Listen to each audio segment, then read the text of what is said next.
Hello YouTube, this is Charlie426, and today I'm going to review a little bit different other than Gunpla. This is the 1 to 20 scale Brutishdog from the old Armored Trooper Votoms series. Now, I recently finished watching the series and I went to Gundam Base and they had this kit, the Brutishdog, and decided to pick it up. And while I was building it, it was a very interesting build. Now, this is my second take because I made a stupid mistake on my first take on my review, so I'm doing this again. Right now it's on standby mode. It's because if you've seen the series, the ATs have this like a standby mode, so the pilots can actually get in and out a little bit more easier than jumping off from their ATs or from their mechs. So that's that. So this is like the transformation that you'll get from this kit. So before we actually get on to the review, I'm going to show you guys the components. And keep in mind, this is a 2007 kit, so it's not too old or not too modern. I'm just going to say that. Okay, so some leftover parts. We have this rolling piece, which is actually a stupid camera. This is actually a neck joint that goes onto the pilot figurine that goes actually inside the mech, not the one that the other one I'm going to show you. Now, this is the other pilot figurine, the Perfect Soldier, Fianna, or PS, or Proto-one. As you can see, the pilot figurines come in entirely white. You have the body, you have the head, you have the hair, so this is going to take a long time to paint, but at least the standing figure does not require any other joint as well, because the one that's inside the mech is actually uses that neck joint that I just showed you guys. And here are some leftover pieces. Now you have this small polycap leftover, so that's that. And you have the knuckle guards or hand guards that goes onto the arms as well, because I believe the scopedog has like a different size or design going on.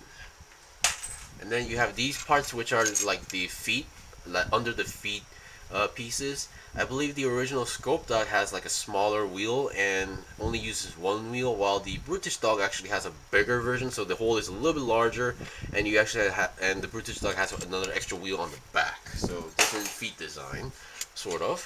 And this is actually a really interesting gimmick regarding the kit. Not exactly a gimmick, but rather a feature. So that's that. Or aspect. Now you get some water slides for the kit. You have the Phantom Lady and all sorts of logos and symbols going on. So, those who love water slides or putting decals is going to love this aspect. And then you have these stickers. Now you get these two normal stickers. One is actually that goes onto the back of the head, the back camera, and you have this red sticker. Now those who know, the Brutishdog or scopedog has 3 lenses, and among the two, one is red, one is green. For the red one, you have a choice. You can now. Oh, okay. I think I lost a piece, but this is how it works. Originally, they give you these 2 other stickers. One, they're like the orb stickers that goes onto the old 1 to 100 scale HG wing custom or wing 0 custom kit. So it's like a red and green orb sticker that goes onto here. You can use those, or you can, for the red one, you can use this piece and then put a clear piece on top of it, which I would actually show you guys, but I sort of lost that really small clear piece. It's a really small clear piece and a flat one. So I'm not going to be able to show you guys that part, but yeah, you have to use the sticker, and then the green one, it's a different story. So I'm just going to show you guys right away when I go with the head. So let's get on to the review now. I'm going to take this away. Now, as mentioned, this is like the standby or standby mode for the AT. So I'm going to turn this back to normal. So yeah. It actually took me a few practices to actually get to transform this, because at first, after reading the manual, I wasn't really sure what I was doing. So I was kind of scared if I was breaking anything.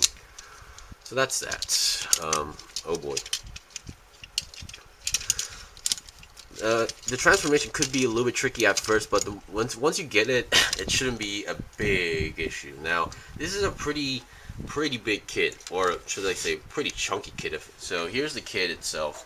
Let's try to put in a little bit more better look. Why is my camera doing that? Okay, so here is the scopedog. For size comparisons, here is a typical HG kit, and here is a typical Master Grade kit. So it's even bigger than your standard Gunpla kit. So that's I guess that's a very good thing, because the bigger the better. That's how people are, right? So of course, not every kit is better when it's bigger. So yeah, just letting you guys know, this kit is pretty big than you think, which is why I guess it's a 120 scale kit. Okay, so for the head, as you expected, there's a 3 lens. This one, the third lens, actually does have a clear piece inside. Here is that red orb sticker. If you don't like that, you have to use the red sticker and then put a clear piece on top of that, and you have the green orb sticker inside, and on top of that, there's another like a clear piece, like a lens. So that's a pretty good, interesting detail going on, and you can actually rotate the lens 360 if you want to do so, and the lens do actually move side to side like that, like in the series. So that's a very good detail, and that extra head camera is right over there. So for the head, there's not much movement going on. You can go about 90 degrees. I mean, if you want to force it, you can technically go 360 if you want to do so. And then you can open up the hatch on the head, and you can see the pilot inside there. Or if you want to see more, you can lift this part up and you can open up. There's actually like a piston action going on here, and you have the pilot figurine, and you have another latch over here that reveals the feet, I guess for ventilation purposes. So here's the part where I don't like. Now here's the pilot figurine, and you have this excellent detail going on in the cockpit, and you have these handles that actually moves up and down. Okay, a little bit, that moves up and down like this, which is a very good detail, but they ruined this aspect by making in built-in handles onto the pilot figurine. So once you built this, attach these, you have to take these part off and then reattach these handles. I really did not like that aspect, but other than that, it's a pretty good thing. So you can, as you can see, you can actually move this to the front, like in the series, and then take out the pilot figurine. A little bit creepy looking. So that's that. Okay. And there's the actual antenna here. Be careful with this antenna because it's actually full plastic, so it's pretty fragile. Okay, for the body, I'm not gonna mention much because that's what you see is pretty much what you get. There's no ab crunch. I mean, how can you have any ab crunch like in this design? But you can actually twist the body entirely 360 if you want to do so. Because I don't know, because you want that, but oh well. Okay, for the shoulder movement, there's no shoulder movement actually, because there's just 2 pegs coming out from the main body. And then so 360 twist on the entire arm is possible, and you have this chain going on, this chain effect, and then you can move the shoulder armor itself up and down like that. You have your typical 360 twist on the arm, only 90-degree bend, but that's okay because that's pretty much how much it moves in the series. And then you have moving fingers like the 1.0 Master Grade hands in all ball joints. They move pretty well, and you do have some pegs going on, which I assume it's from the original scopedog for using its weapons. And another thing is that you can make this fist, and then you can do the piston. Come on, it's really stiff, so I don't recommend doing this too often, but I'm going to take the arm off. Now, this is the only issue I'm having. This arm does kind of fall off a little bit too easy, but there you go. You can actually do the piston action where it punches with like a bullet sort of thing going on, but yeah. I don't think the Proto-one actually used that function, but I could be wrong.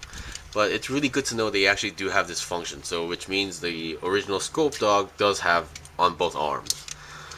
So here's the other arm, the Gatling gun arm, which I really love, which I technically bought for this aspect because it looked really cool. Now for the folding, it's pretty much another 90 degrees bend. It has your typical 360 twist, and in the show it was mostly shown like this because I believe there was a scene where she tries to punch Kiriko with these claws and misses. These claws do move a little bit, but I suggest you don't move that much because they're gonna fall off if you do. And that's pretty much it. There is one more thing. There's a backpack right over here. It's just a typical backpack. You snap a few pieces together and you're good to go. Um, One thing I also did like about this is that this one actually has a backpack. The original scopedog, I believe, doesn't have anything on the back. So you have this um, magazine going on. You can take it out and then attach it. Where is it? Where is it? Okay, you can attach it to the arm itself like this and have the other arm trying to like hold it, like grab this like a handle. But I tried that. Didn't work very well for me. So I'm not going to even demonstrate that. But yeah. It's a really interesting detail, which once again I don't remember seeing this detail in the series. So that's that. Okay, now we're almost there. Now here is the time where I start explaining these things. Now you have these red nails going on. They do give you this tool thing to to twist them off, but if you have a nipper and hand, they're not really that necessary. Now the way how these works is that, for example, for the front skirt, you have them on each side. Now this is how it works.